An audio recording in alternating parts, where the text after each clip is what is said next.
Assalamualaikum. Welcome my dear lovely viewer Master House 24. I'm Mohammad Mukhtar Hussain, English Teacher Mohammed Academy. সবাইকে স্বাগতম শুভেচ্ছা এবং অনেক অনেক ভালোবাসা জানাই।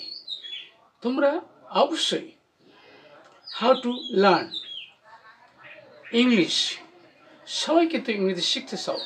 রিডিং রাইটিং অল টাইম আমাদের কিন্তু ইংলিশের প্রয়োজন রয়েছে।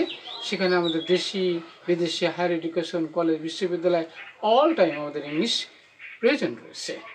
আর ইংলিশ শিখতে হলে এমন একটি টেকনিক রয়েছে, এমন একটি মাস্টারিং পদ্ধতি রয়েছে, এমন একটি স্ট্রাকচার রয়েছে যার মাধ্যমে কিন্তু ইংরেজি শেখা সম্ভব। ইংরেজি শুধু ভোকাবুলারি জানলেই হবে না, শব্দগুলো কিভাবে ইউজ করতে হবে তার কিন্তু একটা ফ্রেম রয়েছে, স্ট্রাকচার রয়েছে এবং শব্দগুলো ব্যবহার করার একটি ফর্মুলা রয়েছে। আর সেই জিনিসটা আমরা কিভাবে শিখব আজকের ভিডিও থেকে চমৎকারভাবে সেই বিষয়টি তোমরা জানতে চলেছো। Mastering English sentence structure, how to learn. আর মনে রাখার শ্রেষ্ঠ কৌশলটা কি? ইংরেজি আমরা সবাই জানতে চাই, সবাই শিখতে চাই, যেটি কেননা আমাদের হায়ার এডুকেশন কলেজ বিশ্ববিদ্যালয় বিভিন্ন ক্ষেত্রে আমাদের কিন্তু ইংলিশ প্রয়োজন রয়েছে। আর ইংলিশ ছাড়া কিন্তু কোনো কাজ নেই। স্মার্টফোন, ল্যাপটপ, কম্পিউটার সব ক্ষেত্রে কিন্তু ইংলিশ ফাংশন। তাহলে সেই বিষয়টি অবশ্যই আমাদের জানতে হবে। আর তোমরা যারা আমার চ্যানেল নতুন হয়েছো অবশ্যই চ্যানেলটি সাবস্ক্রাইব করে রাখবে, নিত্য নতুন ভিডিও নোটিফিকেশন মোবাইল, ল্যাপটপ, কম্পিউটারে পেতে চাইলে। আর যারা সাবস্ক্রাইব করেছে thank you so much. So now talk now about our whiteboard to understand today's lesson mastering English sentence structure, how to learn. মনে রাখার শ্রেষ্ঠ কৌশলটা কি আজকের ভিডিও থেকে জানতে চলেছো। So get start. Hello my dear lovely viewers, mastering English sentence structure, how to learn. শিখে না মনে রাখার শ্রেষ্ঠ কৌশল। আমাদের এপিসোড হলো 125, 125তম ভিডিও। আর আমরা জানি বন্ধুরা যে অর্থভেদের সেন্টেন্স কিন্তু 5 প্রকার আর গঠনভেদের সেন্টেন্স রয়েছে 3 প্রকার। আর আমরা সেই বিষয়টি ধারাবাহিকভাবে সুন্দরভাবে স্টেপ বাই স্টেপ আলোচনা করব, সঙ্গেই থাকবে। তাহলে প্রথমে দেখো বন্ধুরা যে assertive sentence or simple sentence, অর্থাৎ সাধারণভাবে কোনো কিছু বর্ণনা করলে তাহলে সেটা কি অ্যাসার্টিভ সেন্টেন্স। তাহলে কীভাবে থাকে? সাবজেক্ট প্লাস ভার্ব প্লাস কিন্তু অবজেক্ট থাকে। আমি একটি বই পড়ি, তাহলে আমি পড়ি, তাহলে এখানে আমি পড়ি, তাহলে তখন আমরা বলবো কি যে আই রিড এ বুক, আমি একটা বই পড়ি। তাহলে এখানে আমাদের কিন্তু সাবজেক্ট ভার্ব প্লাস অবজেক্ট। একটা সেন্টেন্স সিম্পল সেন্টেন্স গঠন করতে অথবা অ্যাসার্টিভ সেন্টেন্স গঠন করতে অবশ্যই আমাদের এই প্রয়োজনীয় এলিমেন্টসগুলো লাগবে। তারপরে আমাদের আছে বন্ধুরা সেখানে কি যে এখানে ইন্টারোগেটিভ সেন্টেন্স তৈরি করার সময় আমাদের প্রশ্ন করতে হয়। তাহলে প্রশ্ন অর্থাৎ যে সেন্টেন্সটা প্রশ্ন করা বোঝাবে। প্রশ্ন করা বোঝানোর জন্য যেমন সে কি ফুটবল খেলে, তাহলে সেখানে আমরা সে কি খেলে, তাহলে আমরা লিখব কি যে ডাজ হি প্লে ফুটবল। তাহলে কি সে ফুটবল খেলে কি? ওকে, তাহলে এখানে আমরা ইয়েস নো কোশ্চেন পাচ্ছি। আর একটা বন্ধুরা যে সে কি খেলে, তাহলে সে কি খেলে, তাহলে তখন আমরা বলতে পারি কি যে হোয়াট ডাজ হি প্লে।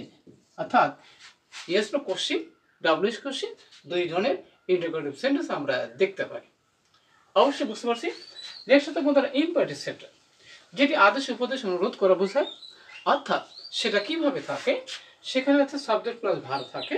দরজাটি খোলো, তাহলে তখন আমরা বলছি কি যে ওপেন দি ডোর, দরজাটি খোলো।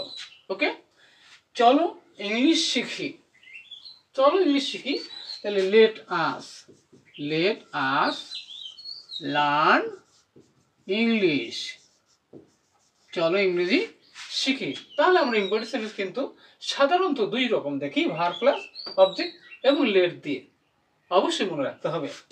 এবার অপারেটিভ সেন্টেন্স যেটা আমাদের আশীর্বাদ প্রার্থনা করা বোঝায়। তাহলে সেটা কি? এখানে মে subject plus verb plus object থাকবে। তুমি দীর্ঘজীবী হও, তাহলে সেক্ষেত্রে আমরা বলবো কি এখানে মে ইউ বি কেসে লিভ লং, মে লিভ লং, তুমি দীর্ঘজীবী হও। তাহলে এখানে বন্ধুরা যে মেয়ে থাকে, সাবজেক্ট থাকে, তারপরে ভার্ব প্লাস অ্যাডভার্ব। আর একটা বিষয় হচ্ছে বন্ধুরা যেখানে বাংলাদেশ দীর্ঘজীবী হোক, তাহলে সেখানে আমরা বলতে পারি কি যে লং লিভ বাংলাদেশ, বাংলাদেশ দীর্ঘজীবী হোক। তাহলে অবশ্যই তোমরা দেখতে পাচ্ছ, বুঝতে পারছো। নেক্সট হচ্ছে বন্ধুরা, এখানে আমাদের এক্সক্লেমেটরি সেন্টেন্স, যেটা দিয়ে আমাদের স্ট্রং ফিলিং, আমাদের দুঃখ বেদনা বোঝায়, তাহলে সেটাকে এক্সক্লেমেটরি। আবার আমরা দুই ধরনের দেখি, what how, what how a by an adjective verb plus অন্যান্য শব্দ থাকবে। কি সুন্দর দিনটি, তাহলে হোয়াট এ, তাহলে what a lovely day it is. Okay, তাহলে what a lovely day it is. আর একটা বিষয় আছে বন্ধুরা, সেখানে ইন্টারজেকশন দিয়ে থাকতে পারে, হাই আমার পোড়া কপাল, তাহলে alas, alas I am undone, হাই আমার পোড়া কপাল। তাহলে আমরা এক্সক্লেমেটরি দুই ধরনের হতে পারি। আর একটা বিষয় আছে বন্ধুরা, কমপ্লেক্স সেন্টেন্স।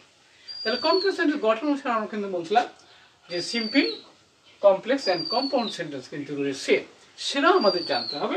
তাহলে কমপ্লেক্স সেন্টেন্স হলো মেইন ক্লোজ, সাবঅর্ডিনেট ক্লোজ, আমি জানি সে সৎ, তাহলে সেটা কীভাবে হবে? তাহলে I know that, that he is honest, সে হচ্ছে সৎ। আর একটা আমাদের গুরুত্বপূর্ণ সেন্টেন্স, সেটা কম্পাউন্ড, অর্থাৎ দুটো সেন্টেন্স কোঅর্ডিনেটরি কনজাংশন দ্বারা যুক্ত থাকবে, তাহলে সেটা হচ্ছে কম্পাউন্ড সেন্টেন্স। আমি যেতে চেয়েছিলাম কিন্তু বৃষ্টি হচ্ছিল, তাহলে কে? আমি যেতে চেয়েছিলাম, তাহলে I wanted to go but it was raining, কিন্তু বৃষ্টি হচ্ছিল। তাহলে অবশ্যই তোমরা দেখলে যে কীভাবে সেন্টেন্স স্ট্রাকচার যদি জানা না থাকে, তাহলে ইংলিশ কিন্তু কিছুতেই শেখা সম্ভব নয়। তাহলে অবশ্যই আজকে তোমরা ইংলিশে কীভাবে সেন্টেন্স স্ট্রাকচার মাস্টারি করতে হয়, আয়ত্ত করতে হয়, সেই বিষয়টি নিশ্চয়ই জানতে পারছো। আর ভিডিওটি কেমন লাগলে এবং যে বিষয়গুলো দেখতে চাও যদি কমেন্টস করে জানিয়ে দেবো। সবার সুন্দর সাপোর্ট করতে এবং কামনা করি এখানে শেষ করছি। পরবর্তীতে নতুন বিষয় নিয়ে হাজির হবো, ততক্ষণ আল্লাহ হাফেজ।